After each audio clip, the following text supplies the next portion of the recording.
Latest updates ఎప్పటికప్పుడు పొందడానికి big TV WhatsApp channel follow అవ్వండి. లింక్ డిస్క్రిప్షన్ లో ఉంది.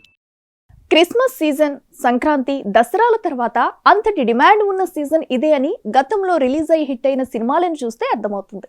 అయితే ఈ సీజన్లోనే వచ్చి ఆడియన్స్లో ఉన్న క్రేజ్ని క్యాచ్ చేసుకుందాం అనుకున్న ఈ సినిమాలు రిలీజ్ డేట్స్ని ప్రకటించాయి కూడా.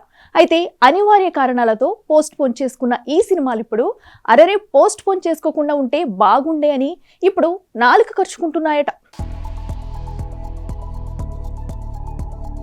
బచ్చలమల్లి విడుదల 2, ముఫాసా, UI క్రిస్మస్ సీజన్ ని క్యాష్ చేసుకుందామని బరిలోకి దిగిన ఈ సినిమాలలో ఏ ఒక్కటి సాలిడ్ సక్సెస్ కొట్టలేకపోయాయి. దీంతో గతంలోనే ఈ సీజన్ లో వద్దామని తీరా పోస్ట్ పోన్ చేసుకున్న తండేల్, రాబిన్ హుడ్ సినిమాలు అరెరే వచ్చింటే బాగుండే అంటూ తెగ బాధపడిపోతున్నాయట. ఇక గత వీకెండ్ లో విడుదలైన 4 సినిమాల్లో బచ్చలమల్లి ఒక్కటే స్ట్రెయిట్ మూవీ, మిగతా 4 డబ్బింగ్ సినిమాలే. అయితే మాస్ ఎంటర్టైనర్ గా ఆడియన్స్ ని అలరిస్తుందనుకున్న ఈ సినిమా బాక్స్ ఆఫీస్ వద్ద పెద్దగా మెప్పించలేదనే తెలుస్తోంది. సినిమాలో బచ్చలమల్లిగా అల్లరి నరేష్ చేసిన పెర్ఫార్మెన్స్ ని పక్కన పెడితే మిగతా విషయాలేవి జనాలని అట్రాక్ట్ చేయలేదట. మరి తన నటనతో అలరిస్తున్న ఈ అల్లరోడు సినిమాని ఇంకెంత లాక్కొస్తాడో చూడాలి. ఇక మకన్ సెల్వన్, విజయ్ సేతుపతి నటించిన విడుదల 2 కూడా ఆడియన్స్ ఆదరణ అంతంత మాత్రమే అని సినిమా కలెక్షన్సే చెబుతున్నాయి. మొదటి పార్ట్ క్రియేట్ చేసిన బజ్ తో థియేటర్లలోకి వచ్చిన ఈ సినిమా మొదటి పార్ట్ తరహాలో మెప్పించలేకపోయిందని తెలుస్తోంది. ఇక హాలీవుడ్ డబ్బింగ్ మూవీ ముఫాసాలో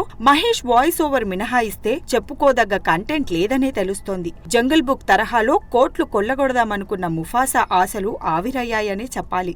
ఇక ఉపేంద్ర నుండి వచ్చిన UI ఒక్కటే ప్రేక్షకుల మెదడులకు పరీక్ష పెడుతూ పర్లేదనే స్థాయిలో వసూలు చేస్తోంది. విడుదలైన 4 సినిమాలో థియేటర్ల వద్ద కాస్తో కూస్తో సందడి కనిపిస్తోంది ఈ సినిమాతో. దీంతో తండేల్, రాబిన్ హుడ్ లాంటి క్రేజీ సినిమాలు తాము క్రిస్మస్ రేస్ నుంచి తప్పుకోకుండా ఈ సీజన్ లో వచ్చింటే మాత్రం బాక్స్ ఆఫీస్ వద్ద మంచి వసూళ్లే సాధించేవాళ్లమంటూ తమలో తాము గొనుక్కుంటున్నారట. For more videos like this, subscribe Big TV channel.